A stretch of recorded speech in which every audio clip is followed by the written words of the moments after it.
Welcome to America. Welcome to United States of America.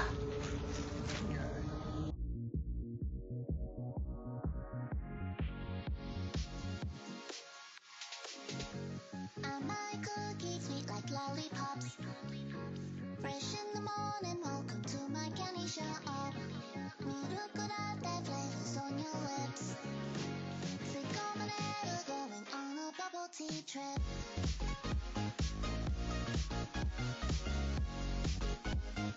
Going on a bubble tea trip.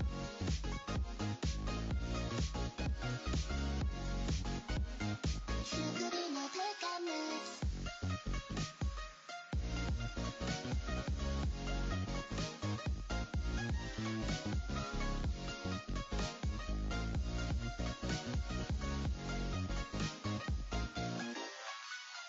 My 心の準備がないそっと君の手を握りしめていたいアイスクリームがとろけるほど My eyes, your eyes when me What's up? It's me again, RD. Kumusta kayo guys? And for today's video, samahan nyo lang ako ngayong day off ko. At officially welcome natin ang autumn, ayan na, or fall.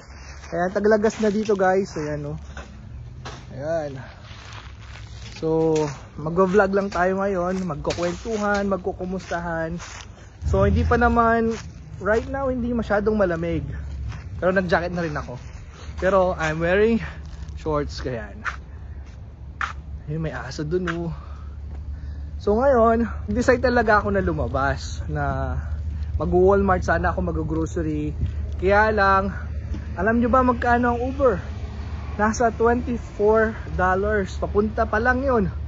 So, naku, sabi ko hindi na. So, paano ako mag-grocery? Nag-online na lang ako sa Walmart at $9 lang naman yun. Although, wala na yung satisfaction mo na mamili sa grocery. Diba? Masarap mamili sa grocery. Kaya lang, yung time na pag-grocery ko, pag-travel ko, so, dinagdag ko na lang sa tulog. Mas maganda pa yun. So, ngayon, pasyal ko muna kayo dito sa aming apartment. Dito yung apartment ko. Ayan guys. So, ayan. So dito ako nakatira. Sa dyan. Sa baba. At matagal-tagal kong hindi to nalibot. Okay. Mula nung night shift ako. Pasalan natin yung swimming pool dito. Feeling ko wala na masyadong naliligo ngayon. Kasi taglamig eh. So, ito yung aming pool area. So, pasyal lang tayo guys.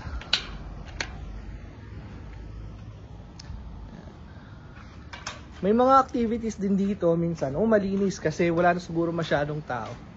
So, ito yung pool area. Ayan. So, yung mga ibang nagpa-party, nandito sila. Yun, di ba? Ganda.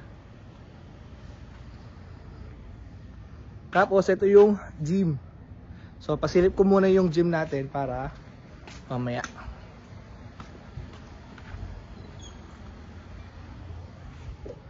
So yun. Is the gym. Yan. Dati madalas akong nung hindi pa ako nagtatrabaho, madalas akong mag-gym kasi parang i-prepare mo yung sarili mo.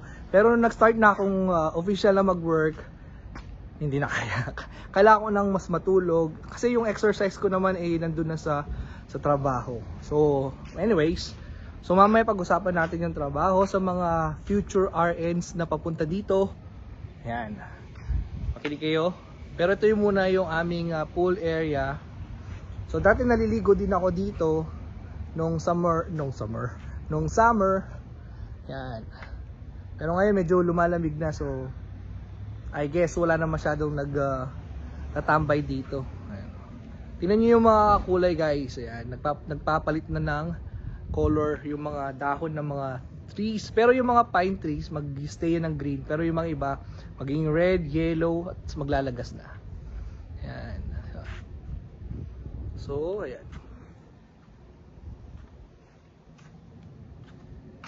Alright. So, pasya naman tayo sa taas. Dahil Halloween na dito guys, ayun oh, meron nang nag-decorate ng Halloween. Ayan, ganda.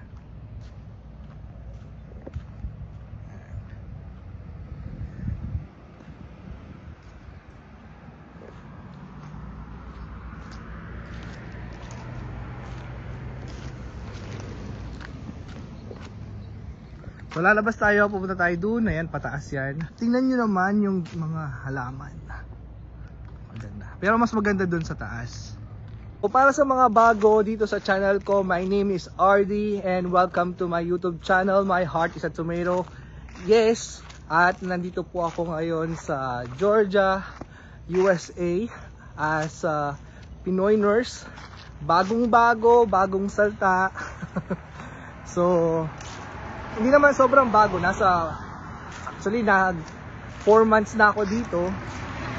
Dito ang aking area dito sa Georgia. Ito yung aking apartment, specifically sa Gainesville, Georgia. So sa lahat po ng nasa Georgia ng mga Pinoy nurses, shout out sa inyo, especially sa Northeast, sa Gainesville. Alam ko maraming mga Pinoy nurses dito, kaya lang konti pa lang yung mga namimit ko din.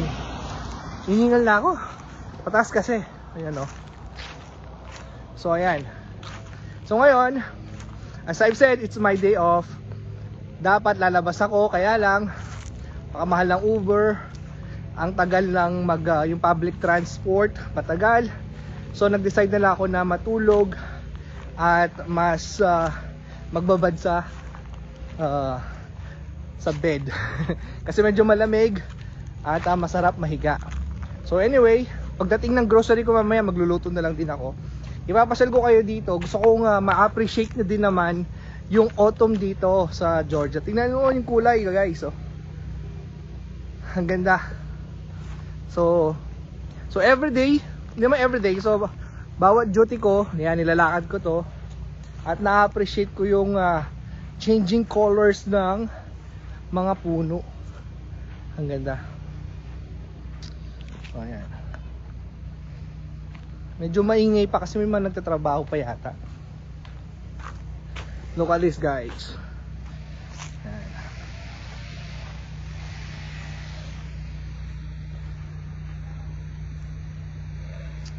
Diba? Pakaganda oh. Paka-magical. Ganda ng autumn. Actually maraming may gusto talaga ng autumn, nung fall. Sa lahat ng season, ang gusto nila autumn. Kasi hindi masyadong malamig, hindi masyadong mainit. Pero ako minsan nilalamig talaga ako. Tapos, nagdala ng shades. Yung iba gusto summer. Ayan. So punta tayo dito, maglakad tayo.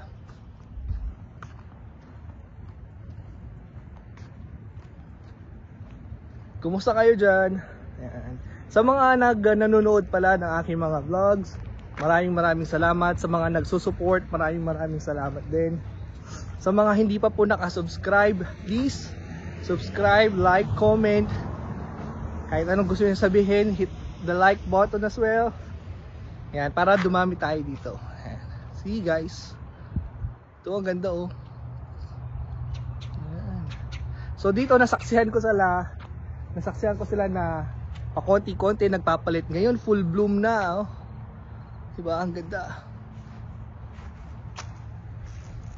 Ayan. So di pa tayo lumalayo sa apartment ko ha. So dito lang tayo.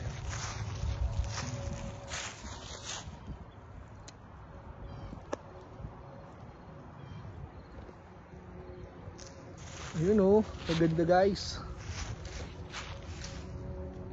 So ito yung lugar ko guys, Georgia, Gainesville, Georgia. Dito ako napadpad sa aking pag-a-apply bilang isang Pinoy nurse. At sa mga, alam ko maraming naka-apply dyan na mga Pinoy nurses papunta dito. Sa mga nag-aaral, sa mga naka-apply na, nag-aabang ng kanilang visa interview. Good luck po sa inyo, all the best, and I hope to see you. Kung hindi man, and welcome dito sa United States of America bilang as a Pinoy nurse, okay? Ready na ba kayo? Picture muna. So itong area na to para siyang mga medical clinic. Ayan. Ito gastro clinic. Alam ko meron pang dito yung sa ENT. Hindi ko alam kung ito yun. Ayan. Nag-enjoy ba kayo guys? So paganda.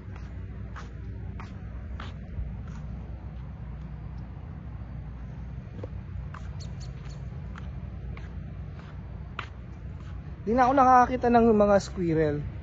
Siguro malamig na. Deer, marami dito, deers. Ano ba tong na to? Okay.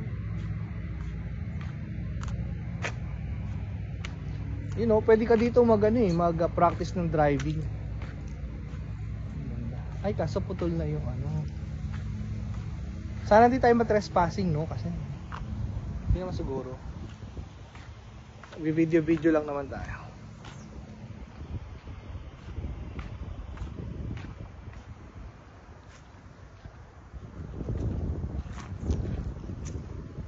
So anyhow, as I've said, it's been 4 months po nung nakarating ako dito sa USA. So kumusta naman ang aking 4 months dito? Masasabi ko, so far so good. Mahirap na masarap na nag-a-adjust pa, na nakaka-homesick din, lalo na ngayon taglamig, magpapasko. Pero syempre bilang Pinoy, at bilang matagal-tagal naman din ako nag-a-abroad, so kaya, masaya. In terms of yung financial, alam ko yun naman ang gusto nyong malaman, no? Kumusta ba ang kitaan dito ng mga Pinoy nurses, okay?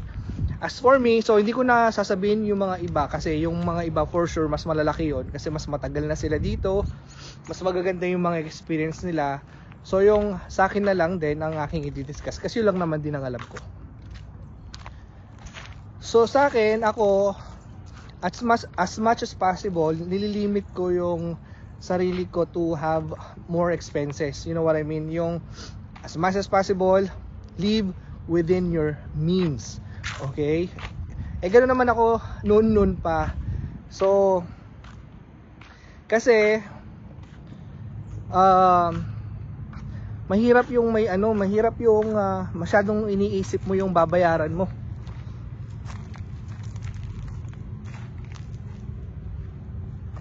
Diba? Yung ang dami mong bagong gamit, ang dami mong mga mararangyang gamit, and then nahihirapan ka naman mag-budget or nahihirapan ka naman magbayad. And sabi nila, you're living paycheck to paycheck. Sa akin kasi, depende rin naman sa iyo yun. Okay? Siguro ako, I don't get much compare sa mga ibang nurses dito. But, I made sure, para sa sarili ko, no, na kailangan, komportable ako, hindi ko iniisip yung mga utang ko, or nababayaran ko yung aking pangangailangan dito. Nakakabayad ako sa aking apartment, nakakabayad ako sa utilities, sa mga ibang expenses ko, credit card, somehow nakakapagpadala, nakakabayad ng utang, yes. Kasi nung dumating ako dito, kailangan ko ng medyo malaking halaga pang umpisa.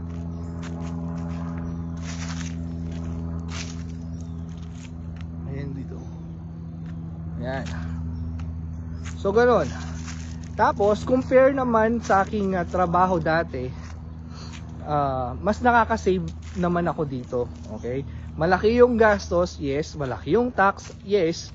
Pero malaki pa din yung take home mo. Okay? Again, nasa sa inyo yun, o nasa sa akin na yun, kung paano ko babudgetin yung aking sinasahod per paycheck.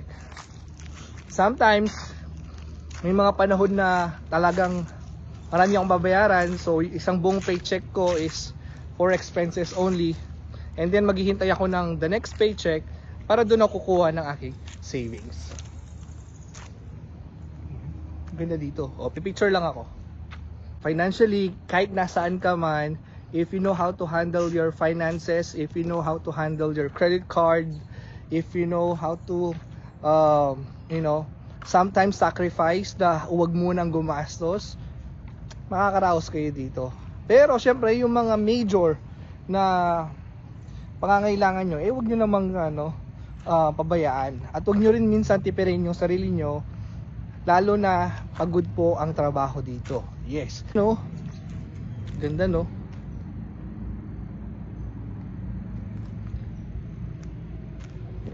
So ayun, balikan natin yung trabaho dito. Hindi po basta-basta yung trabaho dito ng mga Pinoy, ng mga nurses. Mabigat talaga. So ako, nag-work ako ng 12 hours per shift.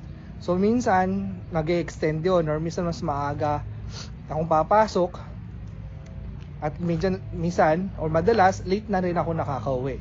So yung 12 hours na yun, sobrang pagod ka na, you know. Marami ka nang ginawa sa pasyente, carry out ng orders, lahat. Ngayon, ako sa aking kontrata is 36 hours lang per week. Pero dito sa trabaho ko, ang aking per week ay minsan, or ang aking per week is 40 hours per week ako or more.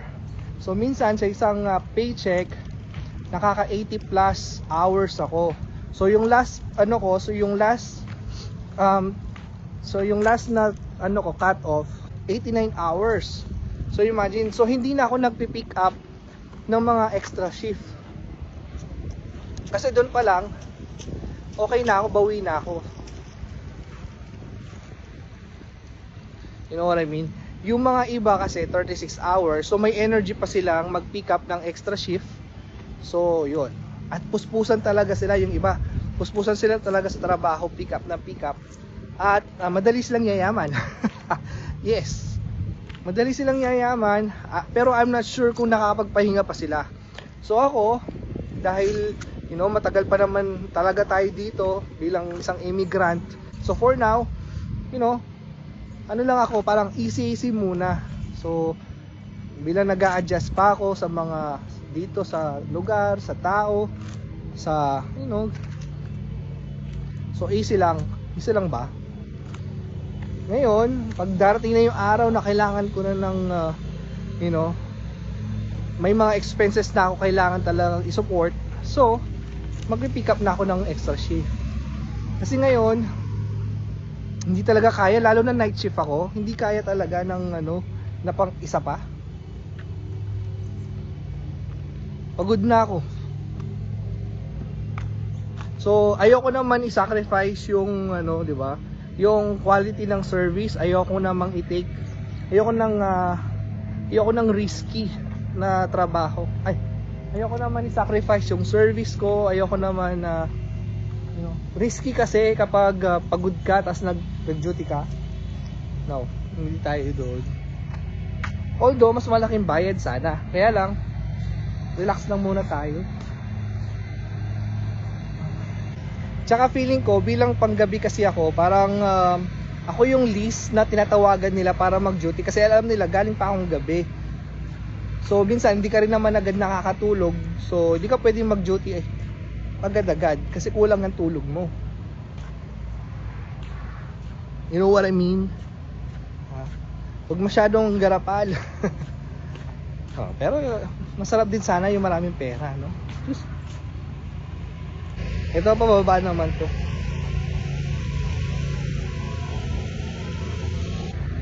Ang kontrata ko papunta dito is 36 hours a week minimum. Alright? Nung dumating ako dito, nakakapagtrabaho na ako bilang full-time nurse ng 40 hours per week minimum. Nag-extend yan.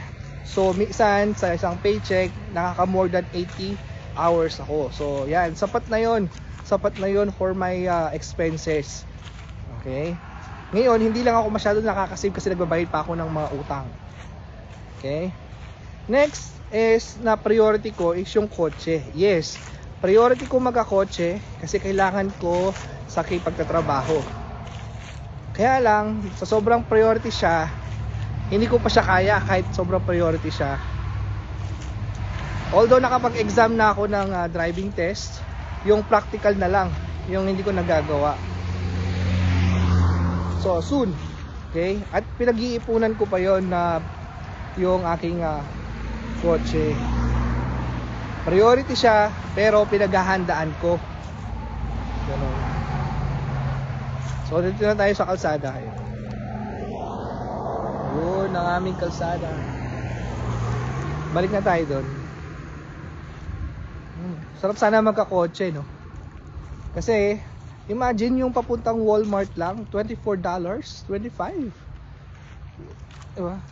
Ano mo na yun? Gas mo na yun eh. Nang 2 linggo. So mag-online ka na lang. At makakapasyal ka din. Okay? Kaya lang, doon sa mga pamilya na pupunta dito, ng mga nurses, kailangan talaga yung kotse. So isa yun sa mga babudgetan nyo talaga at ibibigyan nyo ng priority. Alright. So yun, ano na ba napag-usapan natin? Yun. Bahay, life, sahod, trabaho.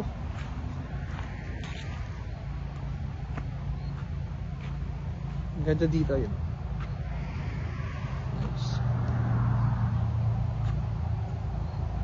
Pala, may mga ano na pala ako dito nakilala, may mga Pinoy na ako nakilala dito. Nadagdagan na sila. Pero hindi ko pa talaga nami-meet yung buong community ng mga Pinoy dito sa lugar namin sa Gainesville, Georgia. So hopefully ma-meet ko sila at makapag-banding kami. You know, lumawak yung connections mo, yung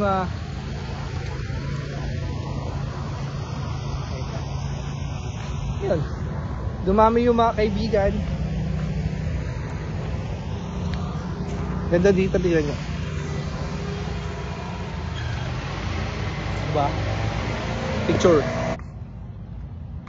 Pabalik na tayo ng bahay, guys. Nag-enjoy ba kayo dito? So hindi ko alam sa mga ibang state. Ang narating ko lang na ibang state is South Carolina. Doon medyo maganda rin, medyo laid back, hindi siya hindi rin siya masyadong fast paced na buhay. Pero dito sa Georgia, specifically dito sa area ko, Gainesville, talagang medyo laid back ang mga tao dito.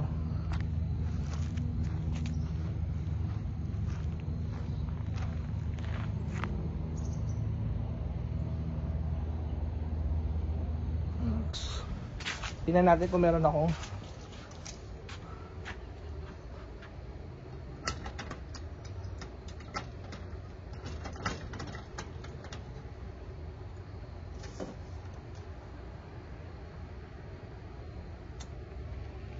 Ay, puro credit.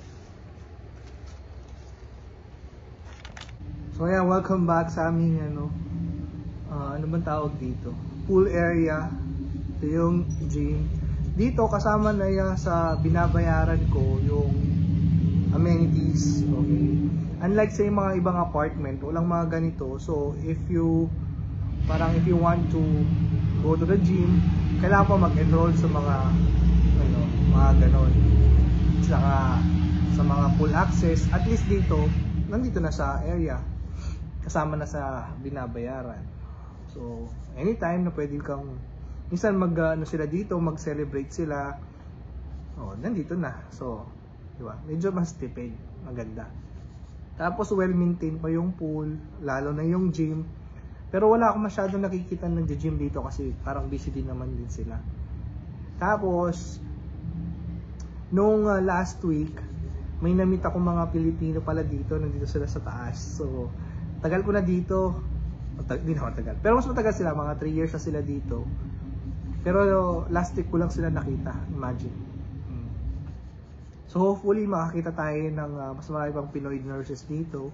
Kahit hindi nurses, mga Pinoy na para mas marami, mas masaya. Mas maraming kaibigan, hopefully. Yan. Iba talaga pag may mga ka dito, may mga community ka. So, yun. Para less ba yung homesickness. Siyempre. So before we continue, again, if you haven't subscribed to my channel, please, okay, mag-subscribe kayo. If you know someone na pupunta dito sa US and kailangan ng mga, some insights. Hindi naman ako nagbibigay ng mga ng mga in-depth talaga na ng mga tutorial dito, At least lang kung mga interesado kayo sa mga pagpunta dito, ano yung mga dapat gawin, ano yung mga adjustment, kahit papaano, makapagbigay ako ng kahit konti na experience ko dito para pagdating nyo dito or kung may plano kayo pumunta dito, somehow meron kayong knowledge ba ng konti. Kasi nung ako naman na pumunta dito, ganun din, nanonood lang din ako ng mga videos ng mga nakarating dito, ano yung mga kailangan kong i-prepare napunta dito. So, ganun. Lalo na ngayon, 'di ba, nasa yung visa bulletin natin. So, ayan, nasa November 2022. Ayan. So, marami na na-interview, marami na papunta dito soon. So, hopefully sa next bulletin is mag-current na para mas maraming mga nurses or maraming mga immigrant na pupunta dito kasi sobrang dito, sobrang maganda yung opportunity ng mga nurses dito. Kulang ang mga nurses dito, so talagang highly in demand ang mga nurses. Yes, kayo na yung minsan sasawa, hindi naman magsasawa, kayo na yung tatanggi sa trabaho, ganun. Kasi talagang pag-aagawan kayo dito. So, siguro yung last topic na pwede kong i-share sa inyo is sa mga nag-a-apply dyan, okay, sa mga gustong pumunta ng US, mag-start na kayo ngayon, okay? Kasi lumilipas din naman ng time. Kung hindi pa kayo nag-NCLEX or nakapag-process ng exam, it is the time. It is the right time. Kasi, habang in demand ang mga Filipino nurses natin. So ngayon, mag-process na kayo. Isipin nyo na lang kung saan kayong state na pupunta. Ano yung pinakamadaling state para makapag-NCLEX kayo. Ayan. And then, ibigyan nyo na ng time, ng effort, ng konting sacrifice, tiyaga, at mapapasa nyo din ang NCLEX. Ngayon, kapag nakapasa na kayo ng looking for employer, yan, mag-ingat din kayo sa mga agencies, sa mga taong gustong tumulong. Mag-ingat din kayo sa mga too good to be true na offer. Yan. Kailangan mag-due diligence kayo kung totoo ba, tama, authentic, maganda yung kontrata na binigay sa inyo. Okay? Kayo lang din ang makakapagsagot niyan. Kapag nag-research kayo, nag-join kayo ng group, ng forum, malalaman nyo din mga yun. So, hindi lang basta pirma ng kontrata, basahin nyo yung kontrata, basahin nyo kung saan kayo ma-assign. Kasi pagdating dito at hindi nyo gusto yung napuntahan nyo, mahirap. Di mo pwedeng bawiin agad yung kontrata mo. Kasi, may mga bandang mga contract. Okay? Minsan, magsasign ka ng 3-year contract with a band of $40,000 or more. Ganun. So, parang sa ganung paraan kasi medyo talagang hawak kayo ng agency. May mga direct hire, may mga, anong tawag doon, yung mga may cut ang agency. So, mamimili na rin kayo doon. And then, aralin nyo kung yung rate per hour nyo ba o yung sahod nyo per paycheck is enough para makapag-survive kayo initially, or kung more than enough, better. Kung enough, at least meron kayong pang start ba na dito. Kasi eventually naman makakaano kayo tayo pala. Eventually makakaluwag din tayo dito. So ganon. So ayun, mag-exam kayo, find the right employer or agency na makakatulong sa inyo. Merong mga agencies na nagpapa-exam at may mga agency na talagang sila yung babayad lahat ng inyong mga expenses. May agency naman na reimbursement. As for me, yung agency ko, reimbursement po lahat ng aking expenses. So, yan, binayaran naman na nila yun, tapos na. At ang agency ko din po ay, yung ako, para sa akin, no, napaka-helpful niya sa case ko. So, lahat ng kailangan ko, sinagot nila, or tinutulungan nila ako, lahat ng pangangailangan ko, nung dumating ako dito, yan, nakasupport sila, ganon. And then, kapag nandito na kayo sa US, okay, ang nangyari kasi sa akin, sa personal experience ko, ako ang naghanap ng aking bahay. So, dahil alam ko na wala pa akong kotse, pagdating ko dito, mahihirapan ako mag-commute, alam ko yon. So, naghanap ako ng apartment, ng matitirahan, na malapit sa aking trabaho. So, yun na nga, nakahanap ako ng, luckily, 10 minutes away lang na tinalakaran ko. Nung dumating ako dito summer, so madali na lang maglakad. Ganon. Ganon papunta, pauwi. Ngayon. Kaya lang ngayon, dahil pa winter na, yung umaga ng dating yung 7 o'clock, 8 o'clock, ay maliwanag na ngayon. Ngayon madilim pa. So yun ang problema ko ngayon, dahil wala man tayong kotse. Anyway, ano na lang ako, mag-Uber or mag-Lyft. No, malapit lang naman. Sa ngayon kasi may ako nang nakakasama, inahatid ako dito. Minsan sinusundo ako, so pasalamat din ako sa kanya. Ngayon, kung makakahanap kayo ng murang bahay, yun, well and good. Halos naman dito ng mga apartment magaganda, so wala naman kayo magiging problema doon. Ang magiging ano na lang talaga is yung kotse, kasi kapag gusto mong gumala, mag-grocery, or pumunta ng work, minsan kotse talaga yung ano. Kasi mahal ang lagi nag-Uber. Kaya lang dito yung grocery may online. So kung tinatamad ka, hindi ka makapag-ano, pwede mo na lang pa-deliver sa inyo. Maganda rin. Ano pa ba? Ano pa pwedeng i-share? So hopefully nakatulong yung mga mga sinishare ko dito. And nag-enjoy tayo sa sa paglalakad natin, no. Napakaganda nung lugar. Yung lalo na ngayon yung mga kulay ng mga puno nag-iiba-iba. So again guys, that's it for now. Thank you very much for watching. So maraming salamat, sinamahan niyo ako dito. Ngayon, nanood kayo, pinagtiyagaan niyo, maraming salamat. If you find this video worth sharing, huwag kayong magatubili na i-share niyo na sa mga friends niyo, family, or anyone na gusto pumunta dito at curious sa buhay Amerika. This is the right video for you. Don't forget to subscribe, like, and comment. And if you want to see more videos, nandyan may mga previous video ko. I make it a point na every week nakakapag-upload po ako. So yeah, and let's be excited for more videos. Ayan, may mga pupuntahan ako sa pang state, ayan, in the coming months. Hindi man November. Sa December, alis po tayo. Hopefully, ma-approve yung aking ma-approve na yung aking leave. So, I will be traveling. I will be traveling to another state kung saan. Parang magbibigay na ba ako ng clue. So, ngayon. Alright? So, let's be excited for that. Actually, I'm excited sa na pagpunta ko doon kasi isa yun sa mga state na gusto ko talagang bisitahin. Sikat yun na state, malapit lang din dito. At December pa yun, so maganda yung Christmas vibe nung So i-share ko yun pagdating ng araw sa inyo, don't worry. Pero for now, yun na muna, okay? Mag-ingat kayo. Yela. Bye.